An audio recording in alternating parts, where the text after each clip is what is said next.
Retrouvez Businesswoman avec MAF Pro, l'assurance des artisans, commerçants et professions libérales.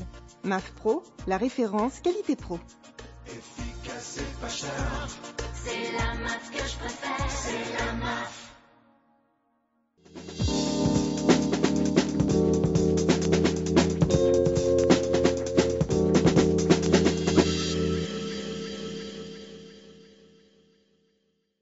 Bonjour et bienvenue à vous, je suis heureuse de vous retrouver une nouvelle fois dans votre émission. Cette semaine, nous allons parler management et comme nous sommes dans Businesswoman, il s'agit bien sûr du management féminin. Bonne nouvelle, selon le baromètre du groupe BPCE paru il y a quelques semaines, le management féminin donc est désormais installé dans les entreprises françaises. 75% des personnes interrogées ont déjà eu au moins une fois une femme comme manager. Mais relativisons malgré tout, quand il s'agit du manager actuel, dans ce cas 7 managers sur 10 sont des hommes. Cet état des lieux effectué, nous allons davantage nous intéresser au sujet en lui-même avec mes deux invités du jour. Le management féminin est-il nécessairement différent du management masculin? Comment trouver sa crédibilité en tant que manager quand on est une femme dans un univers masculin, par exemple, dans une entreprise multiculturelle? Pour répondre à mes questions avec moi sur ce plateau aujourd'hui, Valérie Recoplan, bonjour. Bonjour. Vous êtes fondatrice et dirigeante de Talentis, l'un des leaders du coaching de dirigeants en France et à l'international. À ses côtés, Guylaine Gung, bonjour. Bonjour. Vous êtes dans le domaine de l'IT, vous êtes directrice régionale et Europe centrale et du Sud et nordique maintenant donc chez CSC. Bienvenue à toutes les deux. Alors, quelle est votre définition du management au féminin? Peut-être Valérie. Eh bien, je vais vous décevoir, il n'y a pas de management au féminin, donc je ne pourrais donc pas vous donner de définition, puisque les études sociologiques récentes qui ont été faites sur ce sujet ont démontré que tout ça, c'était bien sûr lié aux stéréotypes et aux préjugés. Un bon manager, un bon leader est un manager, est un leader, avec des caractéristiques communes qu'on peut, si vous voulez, partager, avoir une vision, être capable d'engager les gens, savoir donner des objectifs clairs, motiver, engager et... Guylaine, vous êtes d'accord avec ça? C'était le but de l'émission. Hein. Tout à fait. Pour moi, c'est pas une question de genre, c'est une question de style. Un manager, c'est quelqu'un qui est capable d'amener des équipes pour remplir un objectif, des objectifs.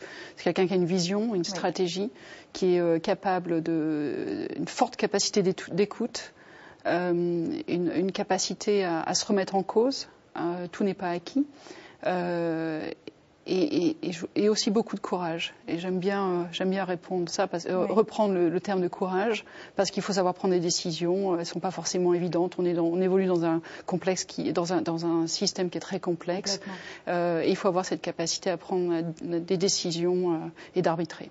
Alors maintenant que voilà, les faits sont posés, Valérie, votre société est notamment spécialisée dans le coaching de carrière de femmes. Oui. Comment vous les accompagnez et comment justement vous les sortez de ce carcan en disant, en tant que femme, comment je vais faire pour manager? Oui, Talentis accompagne des hommes et des femmes, pas uniquement des femmes.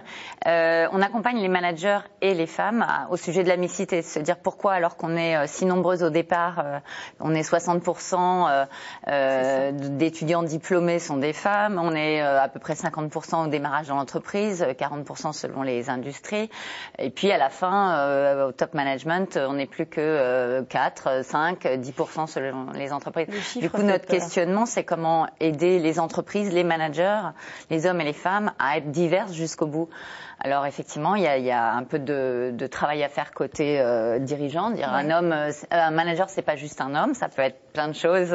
Ça peut être aussi une femme. Et puis côté femme, parfois éviter de se mettre des freins nous-mêmes, parce qu'on peut s'en mettre aussi. De temps en temps, un petit peu, du genre est-ce que j'ai vraiment envie d'être manager, etc. Mais attention à pas vouloir toujours stigmatiser. C'est parce qu'elles veulent pas. C'est plus compliqué que ça. Oui, en fait, elles veulent, elles ont envie, mais se retrouver dans un univers où elles sont minoritaires, c'est pas toujours facile. Alors Guylaine, justement, je pense que vous pouvez réagir à ça. Tout à fait. Oui, je pense que il faut donner.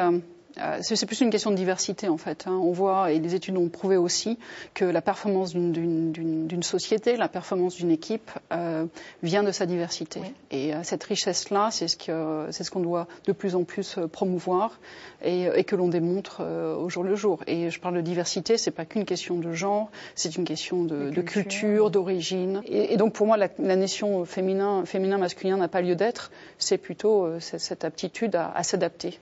Y compris, vous vous assistez, vous incitez toutes les deux sur ce qu'on pourrait dire que l'IT comme l'ingénierie, par exemple, sont des domaines dits plutôt masculins, je dis bien dit. Valérie Recoplan, vous insistez aussi à, encore une fois, il ne faut pas s'arrêter à ça. Et c'est ce que vous essayez de transmettre, vous, chez Talentis? C'est pas de chance. Il y a encore énormément de diplômés ingénieurs qui sont des hommes. Et certaines jeunes filles qui sont brillantes en maths, parce que les études montrent que bac S, par exemple, et les femmes obtiennent des notes top en bac S. Donc pourquoi est-ce qu'elles choisissent pas la filière ingénieur? Ça reste un peu un mystère. Et souvent parce que la famille dit ouais, mais tu vas être entourée de garçons. Est-ce que c'est vraiment un job que tu as envie de faire? Donc elle va plutôt en chimie, en biologie, en médecine. Elles sont très très nombreuses en médecine aujourd'hui, en véto, etc. Donc les filières scientifiques sont pas encore assez investies de jeunes filles. De la même manière dans l'aéronautique, dans l'automobile. Mais elles arrivent, hein, ça progresse trop doucement. Mais d'où viennent ces carcans alors selon vous? C'est beaucoup de stéréotypes. J'ai envie d'appartenir à un univers où je suis pas toute seule, minoritaire. J'ai envie d'être dans un univers qui me ressemble. Et donc les jeunes filles qui attaquent l'univers ingénieur, elles arrivent en étant 2 sur 10, 3 sur 10 et elles se sentent bien après. Mais passage à l'acte de ok, je vais être ingénieur, je vais être 2 sur 10 ou 3 sur 10 alors que jusqu'à présent dans toutes mes études on était 50-50. Oui, c'est vrai qu'elle doit dire je fais ce que je veux, j'écoute pas ce que me dit ma famille, j'écoute pas ce que me disent mes amis. Guylaine, vous avez connu ça? C'est exactement ce que j'allais dire en fait. C'est une question aussi d'avoir cette force, cette capacité à être différente, parce que il faut être réaliste. On arrive dans des métiers, dans des entreprises où on va être minoritaire dès le début. Voilà. Et après, au fur et à mesure, on monte les échelons, on est de plus en plus minoritaire. Et c'est malheureux. Et je pense que ce qu'il faut qu'on donne comme image aux plus jeunes, c'est de se dire, vous pouvez aussi réussir. On a besoin de ces talents et il n'y a aucune raison pourquoi on se couperait de la moitié de la population de talents, tout simplement parce qu'il y a une image peut-être plus péjoratif de ce milieu. Or, ce milieu est fantastique parce qu'on est proche des clients, c'est de l'innovation, on a besoin justement de ce sens de l'ensemble en fait, de l'expérience, que ce soit homme ou femme, au sein de nos métiers, au sein de notre entreprise. Alors pour le coup, vous partagez toutes les deux de cette vision de ne pas dire le management au féminin. Guylaine, comment ça se passe au quotidien? Parce que vous avez votre vision, mais est-ce que cette vision se transmet aussi comme effet de miroir à vos équipes et d'ailleurs à vos supérieurs? Ou est-ce que vous avez ressenti un temps d'adaptation? Et on en parlera parce qu'il faut quand même parler de la réalité. Alors, il faut pas être. Moi, j'ai jamais eu un ressenti très négatif. Hein. J'ai plutôt un côté très très positif et très aller de l'avant. Oui, il y a des différences. Il y a des choses. Il y a des codes en fait à apprendre. Hein. Il y a des choses qu'on va pas s'imposer en tant que femme. Parce qu'on est femme, on n'a pas forcément à s'imposer. Il n'y a pas. Mais c'est comme travailler. L'exemple assez connu qui peut être tentant, c'est que on est en salle de réunion, vient l'arrivée du café, puis on se dit je vais me lever puis je vais proposer le café. Or c'était une chose qu'on m'avait dit, un de mes mentors qui m'avait dit surtout ne fais pas ça. D'accord. C'est un petit truc, même si naturellement parce qu'on aurait envie, c'est le côté aussi convivial et autres, ne pas le faire parce qu'on va rentrer dans un stéréotype, on va nous mettre la case assistante et autres. Donc c'est des petits trucs qui font la différence. Et quand je dis ma mentor, c'est ça qui est très important aussi, c'est que les femmes, doivent avoir un peu cette relation avec une autre personne, que ce soit une femme ou en dehors de l'entreprise. Les deux. Ça peut être aussi bien dans l'entreprise que en dehors de l'entreprise.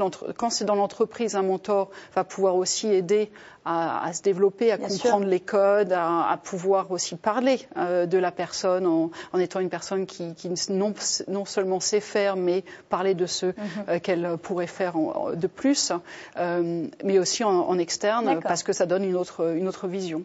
Valérie, vous êtes d'accord avec cette éducation sur les codes et les écueils à éviter? Les hommes et les femmes qui veulent accéder à des postes à responsabilité doivent intégrer un certain nombre de codes importants, les codes de pouvoir, mais les codes de responsabilité, les codes décisionnels, la posture de dirigeant, le devoir de pas tout dire, de pas dire n'importe quoi, les codes vestimentaires, les codes décisionnels. Pour le coup, ça c'est valable pour les hommes et les femmes. Les femmes ont quand même aussi des choses, voilà, on le disait à l'instant, rien que l'envie de convivialité très naturelle, ça c'est quand même quelque chose qui est prépondérant à la femme. Donc malgré tout, il y a quelques différences. Je sais pas, moi je connais autant de managers hommes conviviaux que de managers femmes conviviales. Je veux pas renforcer les stéréotypes, les femmes sont ceci, les hommes sont cela.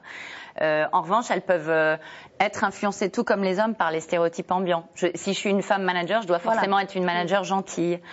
Tandis que le mec va dire, si je suis un homme manager, il va falloir que je sois un manager affirmé, combatif. Mais les deux en souffrent. Hein. J'ai autant de managers hommes qui disent, mais moi j'en ai marre des stéréotypes du manager combatif, donc pour vous, c'est dans les deux compétitif. Sens, en fait. Les stéréotypes, ils sont pénibles pour les hommes et les femmes. Et donc quand un homme dit, mais moi j'ai envie aussi d'être un manager à l'écoute, et là on me dit que je suis un manager pas masculin, ça l'énerve autant que quand nous on nous dit, mais tu peux pas être affirmée comme ça, t'es pas assez féminine. Stop, arrêtons, mettons en place des relations managériales puissantes, efficaces, où les gens ont envie de travailler avec nous. Alors, quels sont vos forces, justement, Guylaine? Dites-nous, voilà, comment, quand on est une femme, ou d'ailleurs pas une femme, on l'a compris. Un manager. Quand on est un manager, voilà, quelles sont, quand on a des équipes multiculturelles, mixtes, diversifiées, comment fait-on? Alors, moi, je pense que la priorité, c'est l'écoute. Parce qu'on est encore une fois dans un contexte d'entreprise avec des clients, on a besoin de cette agilité. Donc il faut être à l'écoute, il faut être vigilant sur ce qui se passe sur le non-dit. Donc il y a ça aussi parce que l'écoute, c'est tout simplement qu'on est entouré de gens absolument fantastiques et que manager, c'est pas tout savoir, c'est justement savoir rebondir sur ce que les autres émettent comme suggestion, comme idée, et pouvoir construire sur cette base-là. Voilà. Valérie, c'est faire attention à tout ce qui est participatif de notre décision. Oui. Quand je recrute quelqu'un, quand je promeus quelqu'un, quand je lui propose le job d'après, est-ce que je le fais parce que je crois en lui, à ses compétences, etc. Ou est-ce que je me fais influencer, puisqu'on est sur le sujet homme-femme, par mes petits stéréotypes? Je pense à un patron qui dit je lui ai même pas proposé le job parce que je m'étais dit qu'elle allait peut-être avoir un 3e enfant. Alors que la Sophie en question, elle rêvait du job, elle en a eu un autre tout aussi bien après. Il a reconnu, il a dit c'est fou, j'ai même pas eu l'idée de lui proposer le job. Ça existe encore. Voilà, c'est dommage. C'est-à-dire que hommes et femmes ont fait plein de choix en tant que manager. Alors, la bonne nouvelle, c'est que ces séminaires sur les stéréotypes, ça commence vraiment à intégrer les entreprises, que les managers hommes et femmes se disent « Ouh là là, vraiment, il y a des décisions qu'on prend qui ne sont pas des décisions éthiques ou équitables, qui sont influencées par nos préjugés. Est-ce que je vais vérifier qu'il est ou pas ambitieux ?» Au lieu de me dire si c'est un homme, il est forcément ambitieux. Peut-être pas. Voilà, il y a plein de petites choses comme ça. La bonne nouvelle, c'est que je pense que les gens sont sérieux, ils sont en train de se dire on veut des gens compétents et on veut pas laisser sur le carreau. Et on peut être femme et manager puisque Guylaine, vous avez 3 enfants. Oui, tout à fait. Et maman. Et maman. Et aussi, je pense que ça revient aussi à pas mal d'études en disant que la femme c'est toujours très occupée, hein, les 3 jours dans une journée. Je pense que quand on a une décision aussi de couple et d'avoir des enfants, c'est une décision qui est partagée. Et il ne faut pas se dire, et ça c'est aussi côté peut-être de la femme, de lâcher prise, il faut aussi savoir apporter des compromis, que la façon de faire de son époux ou partenaire perdre ses enfants n'est pas forcément la même. Mais la réponse n'est pas forcément non plus la bonne. C'est pas. On délègue. Voilà. Il faut savoir déléguer. Et avec la délégation, il n'y a pas forcément un contrôle total, mais l'important c'est le résultat. Merci beaucoup à toutes les deux. Merci beaucoup d'avoir été avec nous aujourd'hui. Merci à vous. Donc vous l'aurez compris, le management n'est pas que féminin ou masculin, il est mixte. Encore une fois, nous avons essayé de répondre à des questions sur des histoires de femmes. Merci à vous et à très bientôt dans Business Women.